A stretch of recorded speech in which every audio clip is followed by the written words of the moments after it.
प्रभु है उस रूप में, दूसरा नहीं है। उनकी सामर्थ्य कितनी है? दुर्गा कोटि अमित अरिमर्दन। हरि की सामर्थ्य कैसी? अमित दुर्गाओं जैसी। 1 करोड़ अरब नहीं, अमित दुर्गाओं जैसी दुष्टों का मर्दन करने की सामर्थ्य। अमित था नहीं कि कितनी सामर्थ्य है। एक दुर्गा रूप में जब हरि प्रकाशित होते हैं तो त्रिभुवन में कोई सामने खड़ा होने वाला नहीं होता। मां भवानी जिस समय अपने स्वरूप में आती, किसी की ताकत नहीं है। ये शुंभ निशुंभ इतने बलवान दैत्य थे, त्रिभुवन में कोई इनका बाल बांका भी नहीं कर सकता था। स्मरण किया समस्त देवताओं ने तो भगवान से ही शक्ति का प्रादुर्भाव हुआ। इतना सुंदर रूप मां भगवती का। शुंभ निशुंभ के पार्षद घूमते रहते थे, उन्होंने देखा, जाके बताया कि आपके महल में जितनी सुंदरियां उसकी दासी बनने योग्य भी नहीं है, ऐसी सुंदरी का हमने दर्शन किया। बोले मेरा जाके परिचय बताओ। बोले ऐसा नहीं लगता कि आपके परिचय बताने से केवल आ जाएंगी। तो उनका अगर ऐसा नहीं तो केश कर्षण निर्धुता गौरवा मां गरिष्यति, उसके गौरव को धूल में मिलाते हुए बाल पकड़कर घसीट कर हमारे पास लाओ। मार्कंडेय पुराण। उनके पार्षद गए और बताया हमारे मालिक शुंभ निशुंभ है, उनका आदेश है कि आप महल में चलो और आदर सहित, अगर आप ऐसा ना करते हैं तो मैं आपका निरादर करते हुए बाल पकड़कर घसीटते हुए ले जाऊंगा। देवी जी ने मुस्कुरा दिया और कहा अपने मालिक से कह दो जाकर के कि हम उसी की आज्ञा पालन करती जो हम पर युद्ध में विजय प्राप्त कर ले। वो जाके बोले हाँ वो तो मतवाले, त्रिभुवन में कोई जोड़ ही नहीं था। आए और उद्दंडता पूर्वक वचन बोलने लगे। माता जी ने कहा तब तक बोल ले जब तक मैं मधु का पान कर रही हूं। बस ये पान करते ही तेरी जीवन लीला समाप्त हो जाएगी। ऐसा ही हुआ। जो ही पान करके सिंह पर सवार होकर गर्जना की, सारा का सारा अहंकार धूल दूषित हो गया, काट के फेंक दिया। ऐसी अनंत अमित दुर्गाओं जैसी सामर्थ्य हमारे प्रभु श्री हरि में, अमित दुर्गाओं जैसी, क्योंकि अनंत शक्तियों के स्वामी हैं। उनकी लीला में क्यों में हो? अरे वो जब करुणा करते हैं, अपनी महिमा से उतरते हैं, तो भक्त जब ऐसे कर देता है तो डरप जाते हैं। माधवदास बाबा ने कहा नहीं चलना तुम्हें ब्रज में, हम तुम्हारी कहां तक सेवा देखेंगे, तुम्हें बाल भोग राजभोग। बाबा जी हैं, कभी मिला कभी यही रहो। वो बाबा आपके बिना नहीं रह सकते। दोबारा बोल नहीं पाए जगन्नाथ। ये सुन करके हृदय बलिहार होता है। ओ ऐसे सामर्थ्यशाली प्रभु अपने भक्त के प्रेम प्रणय पर भी कितना डरते हैं। ये भक्त नाच पड़ता है। ये कुतर्क की संशय की वृत्ति यहां प्रवेश नहीं करती। दुर्गा कोटि अमित अरिमर्दन। अमित गिनती नहीं, ऐसी अनंत दुर्गाओं जैसी शक्ति हमारे प्रभु में विराजमान है। शक्र कोटि सत सरिष विलासा। आहा, अरबों इंद्र जैसा विलास प्रभु में। अरबों, एक इंद्र त्रिभुवनपति है, अरबों इंद्र के समान प्रभु का ऐश्वर्य है। और नव शत कोटि अमित अवकाशा, जिस एक आकाश के लिए गरुड़ जी से कह रहे हैं कि मच्छर से लेकर आप तक उड़ते हो पार पाए, बोले ऐसे अरबों आकाश के समान अवकाश है प्रभु में। मरुत कोटि सत विपुल बल, रवि सत कोटि प्रकाश, शशि सत कोटि सुशीतल, समन सकल भव त्रास। अरबों पवन के समान महान बल है। अगर त्रिभुवन में कोई बल है तो पवन में बल है, वायु बल। बड़े बलवान देवता, बल में इनके समान कोई नहीं। इन्हीं के अंश से प्रकट होते पवन पुत्र हनुमान, और इन्हीं के अंश से प्रकट होते पवन पुत्र भीम। बेजोड़ बलशाली महात्मा दोनों। महात्मा बेजोड़ बलशाली। जेगिर चरण दे हनुमंता, चले उसोगा पाताल तुरंता। जिमि अमोघ रघुपति कर बाना, ये ही भांति चले हनु। किलकार दे तो राक्षसियों के गर्भ गिर जाते थे। ऐसे महान बली हनुमान जी। और भीम का क्या कहना है? जब ये देव पुष्प उड़ करके आया और द्रौपदी जी को दिया गया, तो द्रौपदी जी ने कहा इसका जोड़ होना चाहिए, इस पुष्प का। सबसे कहा पर किसी ने नहीं सुना। भीम ने कहा कहीं भी मिलेगा मैं इससे लाएंगे। ऋषियों ने समझाया कि आगे मत बढ़ो, ये यक्षों की भूमि है, युद्ध हो जाएगा और तुम्हें तैयारी करनी है हस्तिनापुर के लिए, और तुम इधर, वो सब दिव्य हैं, पवन पुत्र हैं, किसकी मां ने अपने वेग को बढ़ाया। तो महाभारत में पढ़ के देख लो, इनके चलने के वेग से वृक्ष उखड़ उखड़ कर गिर रहे थे। ऐसे जब चल रहे थे तो चलने के वेग से वृक्ष उखड़ जाते थे भीम के। तो हनुमान जी ने सोचा किसी के समझाए तो समझेंगे नहीं, तो आगे पवन पुत्र ही बैठ गए, बूढ़े बानर का भेष लेकर, लंबी पूंछे से। मार्ग में मर्यादा है, किसी पशु को भी नहीं लांघना चाहिए। विवेकवान उपासक ऐसा नहीं कि कोई सो रहा है पशु भी आप उसे लांघ जाए, ऐसा नहीं है। जो विवेक है, जो मर्यादा है, वैसे किसी सोते हुए को लांघना नहीं चाहिए। उन्होंने कहा है वृद्ध बानर, ये अपनी पूंछ हटा ले और मार्ग दे दे, इस समय मैं विशेष कार्य के लिए जा रहा हूं। तो उनका जब कह ही दिया है वृद्ध, तो आप समझ ही रहे होंगे कि वृद्ध में क्या ताकत होती। अब मेरी ताकत पूंछ हटाने की नहीं रह गई है, आपने तो वृद्ध ही कह दिया है, तो आप समझ रहे हो ना, आप पूंछ हटा लीजिए। कहा हमारी आज्ञा की अवहेलना करे, ऐसे उठी नहीं, दोनों हाथ लगाया, नहीं उठी, पूरी ताकत लगा दी। पवन पुत्र भीम की पूरी ताकत लग गई, पूछ जरा से भी नहीं ली। हाथ जोड़ के कहे, बोले हम समझ गए हमारे बड़े भ्राता आप हनुमान जी हैं, क्योंकि ऐसा कोई बानर सृष्टि में पैदा नहीं हुआ कि मैं उसकी पूंछ ला हिला सकूं, मैं समझ गया। तो मुस्कुराए और बैठ के बोले हमारी आज्ञा मानो, इस मार्ग में मत जाओ, ये देव मार्ग है, ऐसे ऐसे सिद्ध है कि आपका अपराध बन जाएगा, आप शाप से युक्त हो जाएंगे, इसलिए मैं आपको मना। बोले प्रभु जब आप कृपा करके आए हो तो हमें वो रूप दिखा दो जो लंका में आपने रूप दिखाया। बोले मत उस बात की चर्चा करो, रहने दो। बोले प्रभु एक बार देखना चाहता हूं कि मेरा बड़ा भाई कितना बलवान है। हनुमान जी ने कहा फिर देख लो। कनक भूधराकार शरीरा, समर भयंकर अति बल, कांप गए।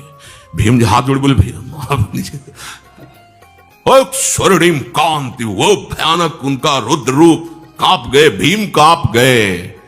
वायु में अगर बल में देखा जाए तो सबसे ज्यादा वायु बलवान है।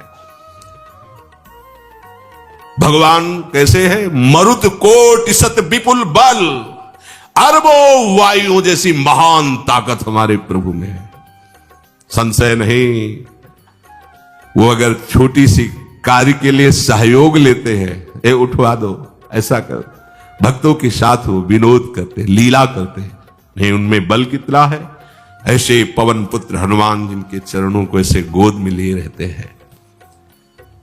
एक उपनिषद में चरित्र आता है कि असुरों पर विजय प्राप्त करने के कारण देवताओं को गर्व हो गया और सभा में नृत्य गान चल रहा था। भगवान जब किसी पे गर्व करते हुए देखते हैं तो उनको अच्छा नहीं लगता। फिर सृष्टि के विधान के प्रधान अधिकारी जब देवतागण और देवराज इंद्र और उन्मत्तता, विजयश्री में उन्मत्तता आ जाती है, तो भगवान ने एक यक्ष का रूप धारण किया और सभा के प्रधान द्वार पर दिखाई दिए। देवराज इंद्र ने कहा कि पता लगाओ ये कौन है, बिना आज्ञा के, बिना सूचना के कैसे आ गया है, क्योंकि त्रिभुवनपति है ना। अग्नि देवता ने कहा मैं जाता हूं, पता लगा के आता हूं, क्योंकि किसी बलवान का परिचय पूछने के लिए निर्बल को नहीं भेजा जाता। अग्निदेव गए और कहा आप अपना परिचय दीजिए, कौन हो और यहां कैसे आए हो। तो उनका परिचय लेने के पहले हम आपका परिचय जानना चाहते हैं, आप कौन हो। तो उन्होंने कहा कि मैं अग्निदेव हूं, सामर्थ्य आपकी, त्रिभुवन को उपले की तरह भस्म कर सकता हूं। मैं समस्त प्राणियों के उदर में बैठकर अन्न और जल का पचाकर जीवन दान देता हूं, जीवन पोषण करता हूं। अच्छा, एक दिन का फेंका, हम तुम्हारी बात तभी प्रमाणित, ये उपनिषद की बात, हम तुम्हारी बात तभी प्रमाणित मानेंगे जब तुम इस तिनके को जला दोगे। अब कोई अग्नि देवता से तिनका जलाने की बात कहे, सहज में दृष्टि डाली, कुछ नहीं हुआ, पूरा पावर लगा दिया। यक्ष जी ने मुस्कुरा कर कहा तुम तो कहते थे पूरे त्रिभुवन को उपले की तरह जला दूंगा, अब ग्रीवा झुकाई पहुंचे। देवराज इंद्र ने कहा कौन है? बोले असमर्थ रहा उनका परिचय जानने में, वायु देवता। आप अपना परिचय बताइए। तो आप अपना परिचय जो आए हो तो हमें पहले बताओ, तब हम अपना परिचय दें। उनका मैं महान देव वायु हूं, बल आपका, संपूर्ण जीवों का जीवन हूं।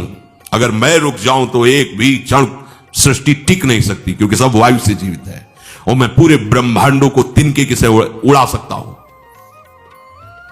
ये तिनका है, उड़ाओ। पूरी ताकत लगा दी वायु देवता ने, तिनका नहीं उड़ा। ग्रीवा झुकाई, वापस चले गए। अब देवराज इंद्र उठे, जे ही नजदीक पहुंचे यक्ष अंतर्धान हो गए और देखा साक्षात ब्रह्म विद्या दूर से मूर्तिमान ब्रह्म, और डांट लगाई कि तुम उनसे संभाषण करने योग्य भी नहीं हो, क्योंकि तुम सबसे बड़े सिंहासन पर बैठे हो और अहंकार करते हो। तुम्हारे देवता सब सामर्थ्यहीन है, एक तिनका भी अग्नि नहीं जला सका, एक तिनका भी वायु नहीं उड़ा सका। अरे जिनकी शक्ति से शक्तिमान वो भगवान स्वयं आए हुए थे, कांप गए देव। अहंकार मत करो, जाओ। भगवान के बल से तुम विजयी हुए, देवताओं के बल से नहीं। देवताओं में जो शक्ति है वो उन्हीं के अंश से आई हुई है। अरबों वायु के समान महान बलशाली हमारे श्री हरि, अरबों सूर्यों के समान उनका प्रकाश, अरबों सूर्यों के समान प्रकाश, अरबों चंद्रमाओं के समान सुशीतलता, समस्त भयों और दुखों का नाश करने वाले प्रभु श्री हरि। काल कोटि सत सरिसती, दुस्तर दुर्ग दुरंत, धूम केतु सत कोटिशम, दुराधरस भगवंत।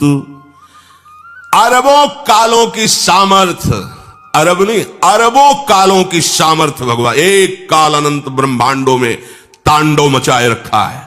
अरबों काल, अमित बलशाली, अत्यंत दुस्तर, दुर्गम, दुरांत। कौन? प्रभु श्री हरि। अरबों धूमकेतुओं के समान अत्यंत प्रबल सामर्थ्यशाली प्रभु, अगाध सत कोटि पताला, शमन कोटि सत सरिष कराला, तीरथ अमित कोटि सम पावन, नाम अखिल अघ पूग नशावन। कितने अथाह हैं प्रभु, बोले अरबों पाताल से भी बढ़कर, अरबों पाताल से भी बढ़कर गहरे हैं, कोई था नहीं पा सकता। कितने भयानक हैं, अरबों यमराजों से भी ज्यादा भयानक प्रभु श्री हरि हैं। अनंत कोटि तीर्थों को भी पावन करने वाले परम पवित्र जिनके श्री चरण हैं, वो तीर्थपाद श्री हरि हैं। अनंत तीर्थों की उनका नाम ही संपूर्ण विश्व के पाप समूहों का नाश करने में समर्थ है। हिमगिरि कोटि अचल रघुवीरा, सिंधु कोटि सत समगंभीरा, कामधेनु सम कोटि। आहा, देखो आप किसके सामने तुम्हें हाथ पसारने की जरूरत है? समझो, अगर अपने प्रभु को जान जाओगे, समझ जाओगे, तो फिर कहीं इधर उधर झांकने की जरूरत नहीं, किसी के सहयोग की जरूरत नहीं। कैसे प्रभु? ऐसे वो स्थिर हैं कि जैसे तूफान चल रहा और हिमालय का आश्रय ले लो तो डरने की जरूरत नहीं, कोई भी तूफान हिमालय को उखाड़ नहीं सकता। ऐसे ही कह रहे हैं, अरबों हिमालयों जैसी स्थिरता प्रभु श्री हरि में है। आहा, अरबों समुद्रों के समान गंभीर है। कामधेनु सत कोटि समाना, सकल काम दायक भगवाना, सारद कोटि अमित चतुराई, विधि सत कोटि सृष्टि निपुणाई, विश्व विष्णु कोटि सम पालन करता, रुद्र कोटि सत सम संघरता। अरबों कामधेनुओं के समान प्रभु श्री हरि हैं। एक कामधेनु मिल जाए तो निहाल हो जाए। है हमारे श्री हरि कैसे? अरबों कामधेनुओं के समान है। इच्छित कामनाओं की पूर्ति कर दे उसे कामधेनु कहते हैं। प्रभु में कितनी चतुरता है! अनंत कोटि सरस्वतियों की एक सरस्वती ब्रह्मांडों का संचालन करती है, बुद्धि के अधिष्ठात्र देवी हैं। और यहां क्या, हमारे श्री हरि अनंत कोटि सरस्वतियों की चतुराई समाई हुई है। अरबों ब्रह्माओं के समान सृष्टि रचने में समर्थ। एक ब्रह्मा प्रकट कर दिया, एक वैभव प्रकट हो गया। अरबों ब्रह्माओं जैसी सामर्थ सृष्टि रचना की प्रभु में है। आहा! और अरबों विष्णुओं के समान पालन करने की सामर्थ प्रभु में है। अरबों शंकर के समान संहार करने की सामर्थ्य प्रभु में है। धनत कोटि सत सम धन वाना, माया कोटि प्रपंच निधाना, भार धरन सत कोटि अहिसा, निरवधि निरूपम प्रभु जगदीसा। अरबों कुबेरों के समान धनवान है। अरबों मायाओं के समान सृष्टि करने में सामर्थ्यशाली है। अरबों शेष भगवान के समान अनंत भार उठाने में समर्थ है। जगदीश्वर प्रभु श्री हरि की कोई उपमा, कोई सीमा नहीं है। ये उपमा रहित और सीमा रहित है। निरुपम न उपमा आन राम समान, राम निगम कहे, जिम कोटि सत खद्योत समु, रवि कहत अति लघुताल है। यही भांति निज निज मति विलास, मुनीस हरि बखा नहीं। प्रभु भाव गाहक अति कृपालु, सप्रेम सुनि सुख मानहि। प्रभु भाव गाहक अति कृपालु, सप्रेम सुनि सुख मानहि। प्रभु श्री हरि उपमा रहित हैं। उनकी कोई अनंत ब्रह्मांडों में किसी से उपमा नहीं दी जा सकती। प्रभु के समान केवल प्रभु हैं, ऐसा वेद कहते हैं। अरबों जुगुनियों के समान यदि सूर्य को कहा जाए तो सूर्य का अपमान होता है, सम्मान नहीं। ऐसे ही जो अभी तक वर्णन किया गया उसको समझो। अरबों जुगनुओं के समान यदि सूर्य को कहा जाए तो सूर्य की प्रशंसा नहीं, एक तरह से